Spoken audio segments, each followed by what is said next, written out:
Premo ato Ghana deshe munyina hamu akwaba Ediba DLFM 106.9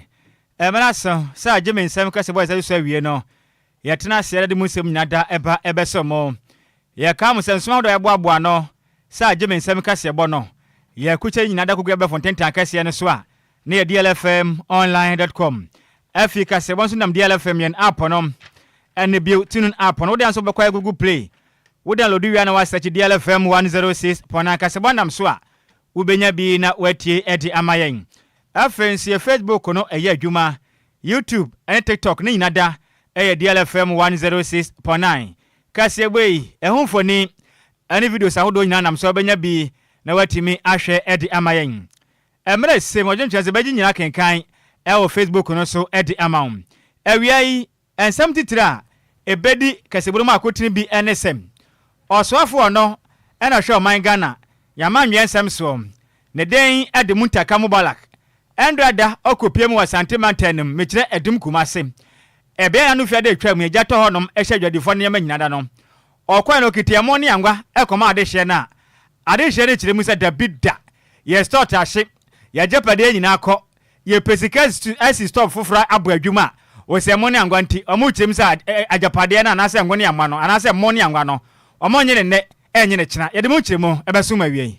Ghanaian Finance Minister Ken Ofowiata asanso asiwe ye OSPBO as far a year wanted person target osanso ede atoneso. A doctor for kuma wasante mantemum. Okopie mu okonfo nache abanya le sabia. Wane mu kire mu sem. E free na deko Ghana ni awonim. Na nipa bi bayida na obehia se obey na operation pade. Emfani fancy konfo nache free sensu ho akwatwe nti. Anya de ombetumi aye operation bia e konfo nache. Omampani John Dramani Mahama eden sema betudwa chire ma ye ora team no omote ye so mode ba be kon etia eye katahhehye ene proye na emom omante so mode ba be ha obia enipa makon aduanan 40 na wonu ye adwuma awo oman Ghana aban enyumam wonu mu kire mu sem abayatia banwa asui Ghana mampani John Dramani Mahama ene na nisa ma na baye no wayi wo mu nyina di kwati kwanso nti omode aban akwagina Kwadwo se sa na montuo na aban tuye no emfa emna kwanso ye bebo awra ni jede kase eboma na Beverly afagro eden sema betudwa eche se enkane na otwasini no na ye movie producers no sema omoka ne se omo panipa kokko na omode omo atwasini no bako piemu akwanchirefo peni ede ma Center for Environmental Management and Sustainable Energy Mr. Bernard inside is matudwa echiremisem ana no da oman Ghana yisiji fo niema egu container ma make se mu kire mi sei emu mako apem ene ahamiense ne adonum ayira ne de ono susu se containers we no ehye yisiji adwuma yekonu mpanifo to ene afenso Ghana Revenue Authority fo to efise wonu nim hu bi pa ede mu chemu besemo ensem impina kan besemo sei agimi sem kasebo e wo DLFM 106 Pona jibako di this way ene so yasene me kan fu keje study abroad and travel consult e dia ma obibia na nije won so person kwa manoni enkosia ade e wo ye USA UK Canada Australia Germany na China na visa ne document na ya do mbe na available e dia ma sanso na ya admission sa benya wo universities no mo akasa bebre ombeboa wa ombre crown sabetimi akabi na mo de ne so person kwa ye adwuma wo ye Australia New Zealand Malta, Germany, Slovakia, Iceland, Indonesia, so no omubetimi Adwoa, obetimi from 0554 415 742 0271 298 175 Samsung 0530 332 180. Awia na ye kan Lumba super ene de amawo. Ene so ye nwuma ekanya papa charge kojofo so da Lumba nwuma no hu bia edi anda so no. Eye Lumba super ensuo na ye ho adwuma ne ato ye bo ase e de ensuo no afafidie mu aso so kwagina nya bi na wonma susu aso bonde nya de bi ewa akire kuram enti Ghana fo dodo na mu ye nwuma hodo mbe hia ensuo no se ye se ya badin to fari nya akoda Lumba super ne mpa super papa enti me emfa nsom kwa so nkoso kuram akwanya ba de ma Ghana hyenkafo wonim kri atwi una ogbo ye atwa ko pe Lumba super kache ko tu so bi fa kwa kina busum da benya sika ede agu botum frempanifo ahomatrofo iso 0555 274 757 0555 ne ya miensa na 274 757 ede aka ho ana 0577 475 343 Santana ko piemo e wa dansoma ne mpotema Madam Abanya Meche Butuma nso afabia oton ne shop no e Lumba Sport esan so ben apia to sile nam e wa dansoman fana ma trufo esi na gye mo nkyeremu e 0557 349401 0557 349401 Santana ko piemo e wa fanko ne mpotema Mama Vic ebutum ne shop no e wa sport e no wa fanko oben wa shibe ni pa Lumba Sport afabia oton de fana ma trufo eso na kotubi wa ne nkyana wonso benya sika de agu botom na homa trofo na 0500 680783 0500 680783 yen na yen kambo me na Easter Saturday yen fa yen nche ko for you san say ya papa daddy Lumba bo show kese power di Ofosu Plaza Hotel eno no work for you na ya anyomtofo ebeka ne ho ko finti eni keke fosu eni anyomtofo pie ka ho ne ba ye nyomto asane enije dia wa winim dada ya papa ana edebra ye inte ye 19th April wa fiwe ye mu ye di Ofosu Plaza Hotel no work for you no nsia ne ebie gate no won twempen wo pepepe na show no ehyehyehye so now sabetimi aka ticket dia I just saw dial *714*51# *714*51# ni na ya kohia mu ye di Ofosu Plaza Hotel no work for you awia na ye kanfo DLFM afrafo ko mko ene de amawom wonom ya afrafo mmamadi di djuma editai yam papa Charles kojofosu djumedi awdo di nyina chi dadi Lumba chipam Safani radio station DLFM 106.9 ana fi so nyum tuo nyina mu no nka wom koi etenachi a wonom ebo ne chidom ye pam ne koi ebi wa monone ene bi nso ewo magana ne sentimika sei no wonom abia moprum ede ato wonom Ghana ni bia wo kondo wo so wa monona wo kondo so beka DLFM afrafo nka wom koi che beta ye che nyina enfoto entimi emfa motum fremperifa ho matrufo eso na gi mu nkyeremu enyina 0538 865 393 0538 865 393 Yesa ya homra ne sem yemfa oto brane nyina yemfa oto na yemfa mo otom akenkafo mienu ye betena se besuma wie no edi amegye so eye takwade kodwokrom twabe wo de hyekonkron Nhyiraba Kwadwo Sammy bi mene Adwoa Agyei Sikapa ye da ya ho ye ba ye de kasebo nkyere mu ankasa ebeto aso edi asomo DL News.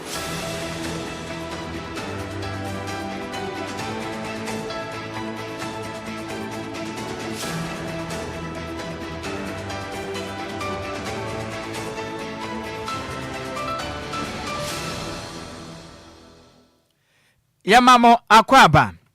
afe yansha kasebo no asim ya sha kasebo na sane ya sha ase e de afri asante matenim na nkrabato DL kasebo pono so echiremusem okopiemu awa asante matenim am ana no fiade etwa mui ana Ghana fo nyinada ayamanimsem se eye kumase adum PZ impotem honum ejabrane eturutu abrosan ya toso be miensa so emajadifo a eba moden edi dwa honum de Wanum stores ahudo nyinada jane tumi tomu ehye ne nyinada etumi hye mogya pade ne nema hodo a wanum etonto nyinada ewa sante matenim nanam sana montuo ya esi yenti osofo ono ena hwe manga na amandwen semso no kura yenso mese badwane di mande hye wanum ewo asanwase wa sante matenim muntaka mobalak endo da kopie mu awa sante matenim ena dwadefo ne kodi nkomo na kasem na o kire mi se sabe nanano kura gaza sabe aboa wansena anya hwe krampo no oposa ne nsam ti sadwadefo mo ho akere mo na gya tumi ahye mo stores nyinada mogya pede nyina hyede ne okita emo no bag no apemba ko ene ahanum $1,500 mo nyine nyinada afenso eye cooking oils angwa ne ho ne mane made no anuane nso emo mako box no ya ha nwotwe 800 boxes a monye seme nso tato mo nyimfansi mo ne mane man konkan efa mamom na dwadefo hu akade ne para mo kire mi se ye muntaka mobalak enti saa na wote asanwase MP pa wo ka ye ho asantement mo pani osofo hwe manga na manwen sensem saa pa na usubante enti sabe adwadifo ajapade ahye wahuno ye stores nyina ahye ye jotande nyina akọ ye sika nyina akọ na saga mpanifo modemwa ede bra ye de a na sabe anwa ne mo eni sema na mode bra ye adwadifo akire mu satapita dia sei omontini panisam da sasabe o ma ya timi se nipa wa Kwadwo mu entesa eja etimash na japade nyina na mpanifo mo de ajapade anasa ne ma brena mo so ma je mo ene yangwa endrada adwadefo de kire mu sem yempe mo yempangwa yempe semna adwadefo e kire mu am ade ehia mo sese ane so mo hia sika wane mo hia dwatre eviso mo stores na ahye na stores nso betuma se fofora na yesika sem ni tanti mubalak muntaka de adrei emoni yangwa na wode baaye no 1500 boxes ne sanfa kofie ana afen so eye angwa no keka ho eye 800 boxes no fakọ semla hodo no nso kaka kire mpanifo sa ye nye ne enye ncha sabe yentumi tro man yimu me store so enhye ye dwatre enhye na da enema bra ye nea wode money angwa adwadefo ne bufu ye ne semsem ena dede ya hodo ese na mo de edetu dwa e wa sentimental mu endrada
enti dede ya woti ye aya dwadifo am wa sentimental Kumasi Edum PZ honoma eye eja ehye om stores ene omaja pade nya na mu kire mu sem emoni angwa pa se mutaka mubala ko de bre wo mo de nyamenim nikure ni yempe mo emu kire mu nyina da ene yade aso mu tisikapa endra nso de asia sentimental mu ni emo ne de omompe no bi stores ahia emo no de yeden on se we ni immediate we yanka o ye de aboa wa mo se bia na on se bia o maja pade nyina hye saa no ene wani me pade o mbedi mpo ni ho ntika o munyi we ni keke mfa prapra kwam na emo ni angwa de ahia o se komo ya emo ni angwa ne se betumi ahye asia ono bia ana de bia wonu amfambre wo o se de bia wonu o da bi se wa ogina akono a den o mo de be no mo ya adwenze o mo mpemo mu niska mu stores ahye mu sika ni na ndika se sika na kura nka o ye ni sikam de bre o manka ye o bua na de emo ni angwa na mo de na be noa o se o de na be noa se o mo wa gas wo fie dada iti angwa ni amo no o mo fa hwenka ho se o arade na o gosu bia nka ho arade no meji ni sa keke ye pa wo sunu bia beje o kakra o ntiase we de ye nka se o meji ye enti mo mpemo ye mpemo to akase ebo ni so e ye nto akase ebo ni so na enka ne eya finance minister Ken Ofowiata asa akosiu eya office of the special prosecutor say adenti na court ema ho kwan say ma eya anti-corruption agency no emfa wanted person tag no ento eya ni subio na mom omo sanso edi ni pictures to eya Facebook ni eya platforms eya social media platform ni so no chance there be omo ndi emra no say sanse de omo ye ne de omo anya de kra na ya rehemu a eya court ndi ma ye eya ojefo obosom ni de to so dun wotwe e won fimpim yenu ni aduonu nimu e chese so omo ma ho kwan ya hu hia say ye OSP for ede eya ni picture eba akoto Facebook anase baabia atage ne say oye wanted person ti do mo ye ne de eya de a osako sikifo eya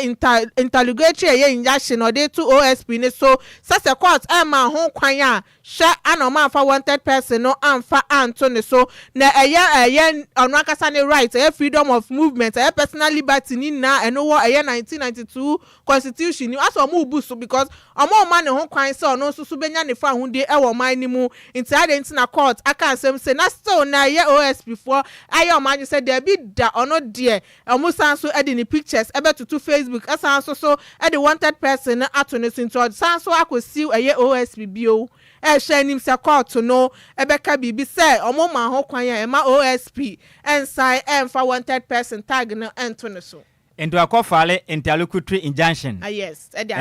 OSP e de tia me wo faase kisi aja ben so aso just and some we wo Kwadwo wa mo match no baba we me ya adoma na sia na ha me match we ni mo den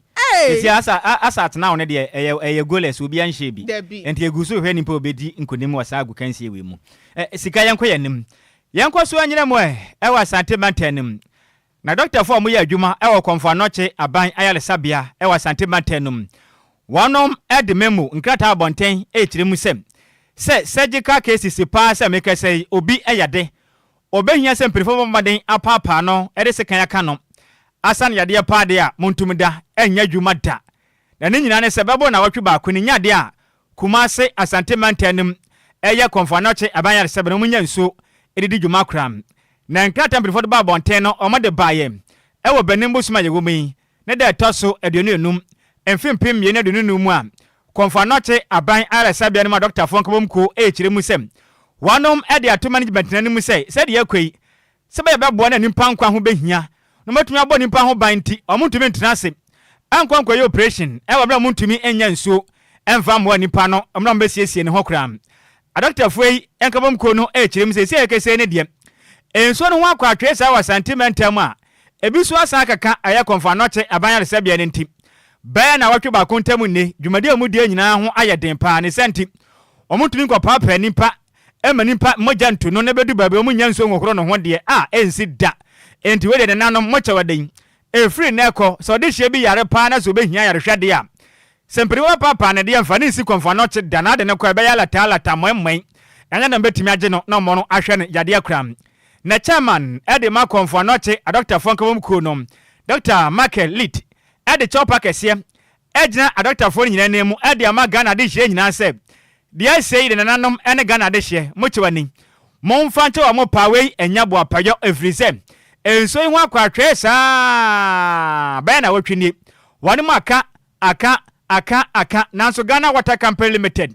wani maboye mfitandiku ene omuntie wono munti sabi omuntumi nkofa dwonso enkosa nimpa yade da ne sente animanimu yada senso na made a mo ha mo hokra wodi nimpa ba se be hia se be ne surgical operation dia mo mfa ne si hokra ne mo maka se kirem se so de hye ne da ho no ma mugusu apapa na mo sa ne yade a wonka ho bi wamekwaso abadwumaden aboa emanipa ne ho ato ne mo mpa sa wa fi na ade ne ba dia wocha wani ba mo de asa mfa ne si ho episode ne ba nya de a wonom ebetimi age no ahwe ne kram wei ene nkrata hodo a efri konfanote eye abayale sabia Dr. Fonkom Ku ene de semwei e de ababonti sika de ato sentimental musunie Danny Denny na nsɛmfoforo si kyerɛ sɛ Ghana deɛ sɛma Canada bebe ya kwana kwa wo ye nu kra enie konfanote ntumi nya nsuo emfa nya operation e wo ho na sɛ nsuo kwagya ya sɛ no ye hu hwe de be hu no enti no de be ya operation ankasa mu ne krampo no ko enti we o masem ye de sɛ be yatumi papa nipa e mra ye nya nsuo mfa nya ne ho adwuma enti it's better say won be hoti dwuma die no no ma hwe mo da ho dada no eno ano no sɛ be we nyansa wo mu enti nsuo ne ba mba ya adwuma na nya ne sa sa pepempanifu anhwa na omumpa bibinya na sɛ de akone de nya kra sika yanko yanim yanto akase bone so na omampani John Dramani Mahama abekasa echemu sɛ ye operation recover all team no teye no oteye sɛ omumbeko enti ayakata hye ene proye na emom omuma akuntabuo enkoso wa ye mpanifo no atena ye na emom akasa omunkɔ na omunkɔ ka enko ha obia na abro ne members a omuwo eye Ghana Bar Association ekasa ana oche sɛ ye oral team ni de wate sɛ obi biara ne ho bon e wakata hye ne proye mu no ye betimi aye nhwehwemu papa afa ne ho sane ebe ya ye de ne befa emra kwan so na wankasa obia enko no nkɔ titi obia woni fie na ye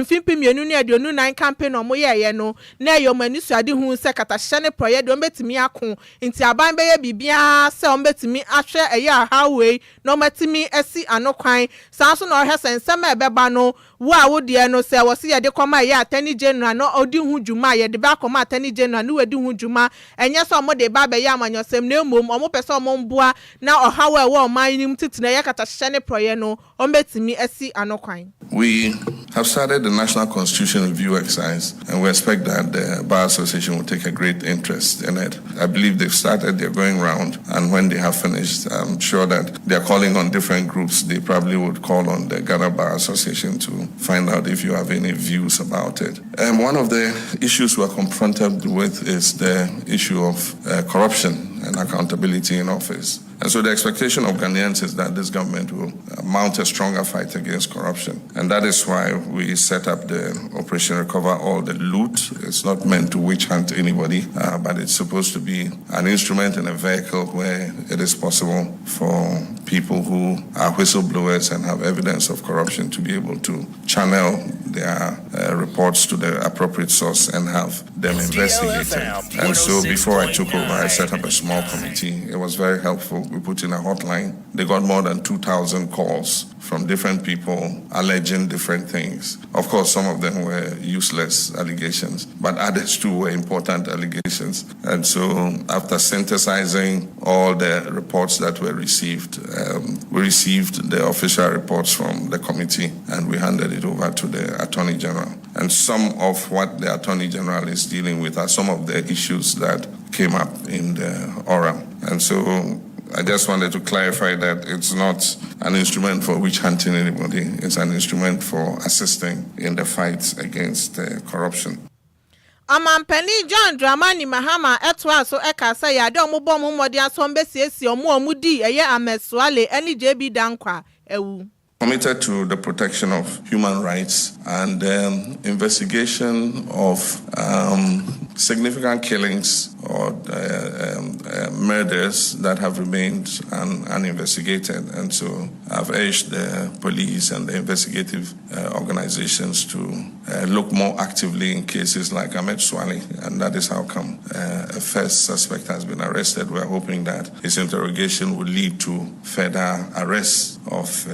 people. There are several other cases like the JB Dankwa murder case, and we're asking that it be expedited in terms of the prosecution that is taking place and for investigations to be carried out to find out if any other persons were involved in some of those. And so those are ongoing. And then DLFM 106.9. Eniya uti ye eyo Ghana mampeni John Dramani Mahama.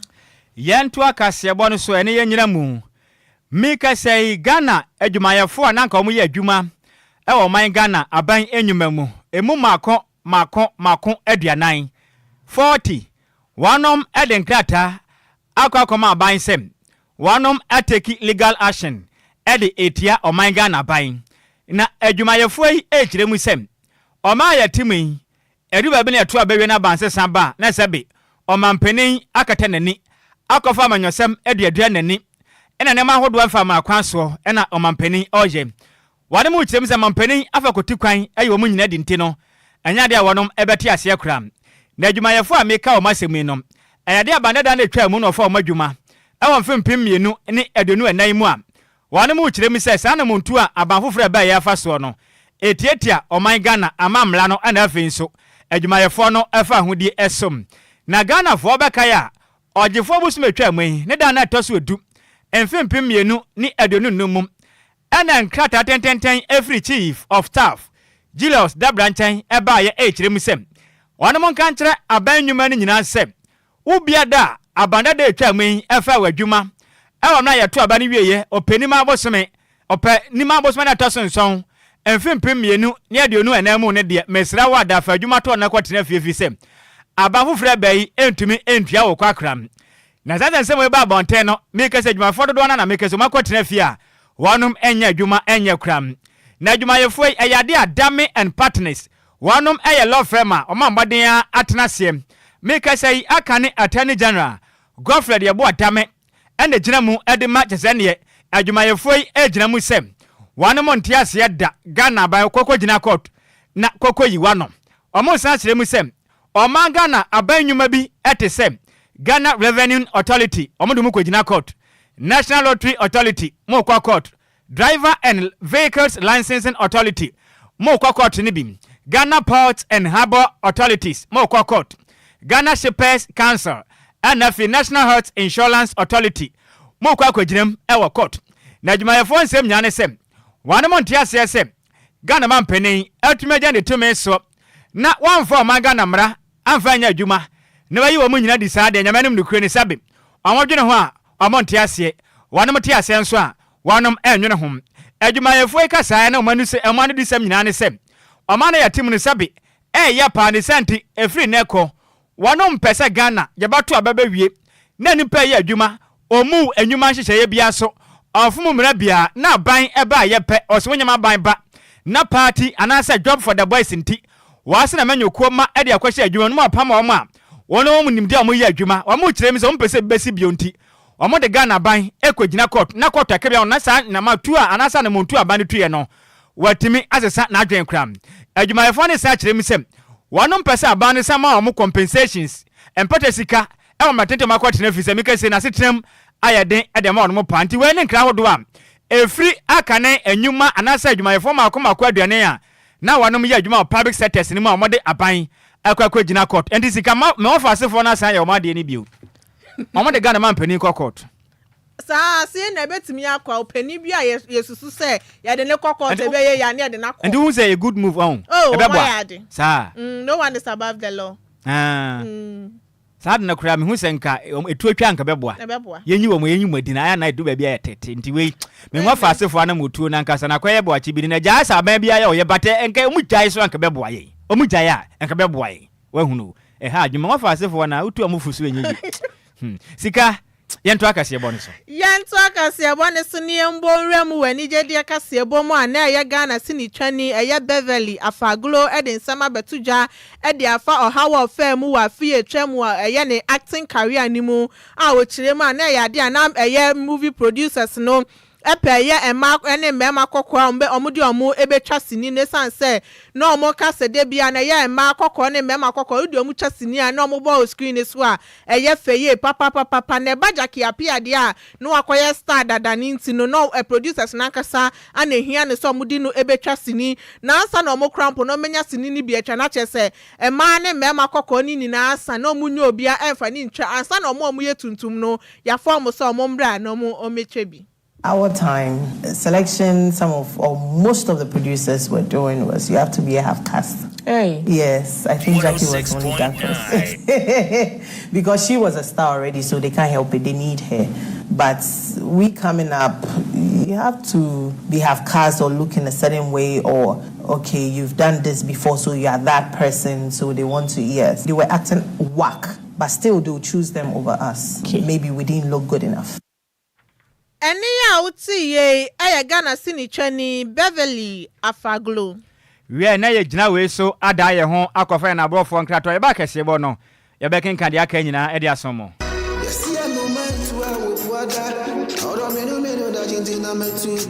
Makwantu ohun sam aye medadwen nanso me yansam tro ne nti menya adaje ye hwehwemu ekohu Sunday Sam's consult na wonom nti ende metimi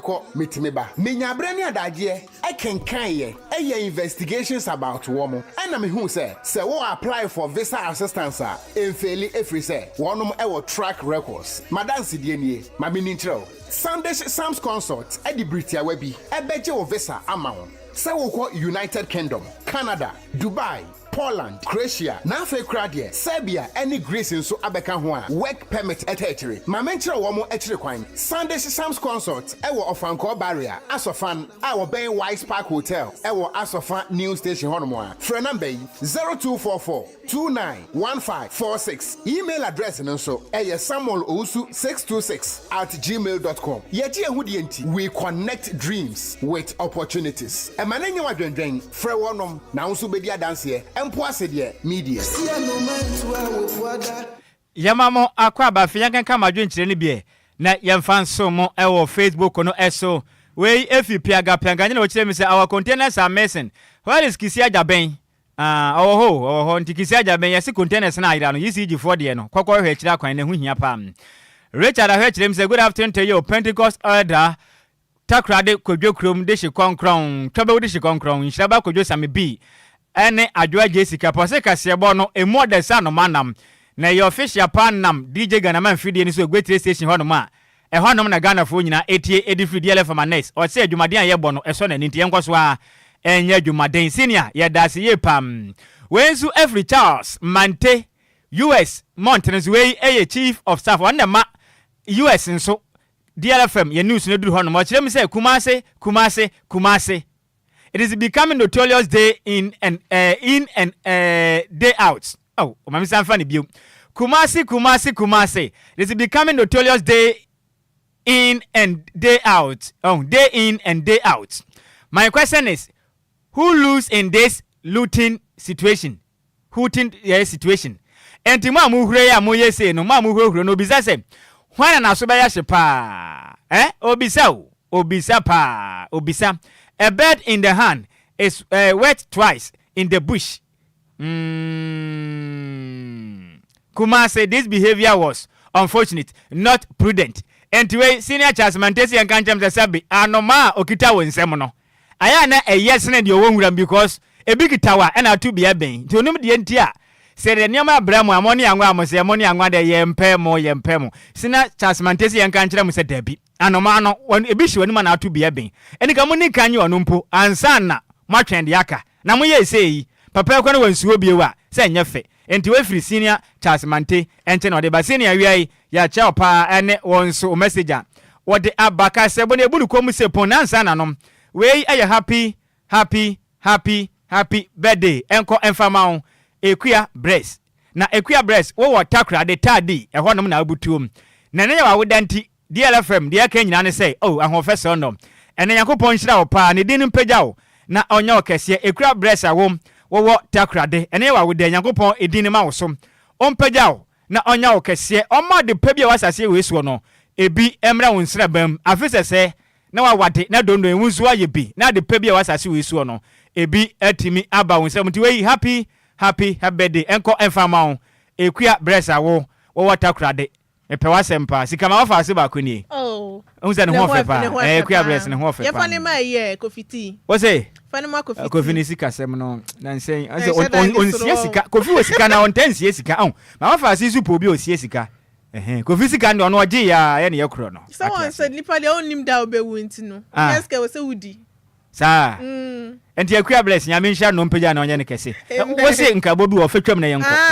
answer na meka no eye DJ Kantanka o say happy birthday enkoma Madam Esther na wa wodanti no jiweni send your pesa wunji bia na ye fia sugar eye mid morning host ya nominating no for your national mid morning show host of the year na opesa won to abano enfema na obetimi adaile eye star 426 star 60 # star 426 star 60 # ni code no TF9238 TF9238 na ye fia sugar ye jawule queen onko je award no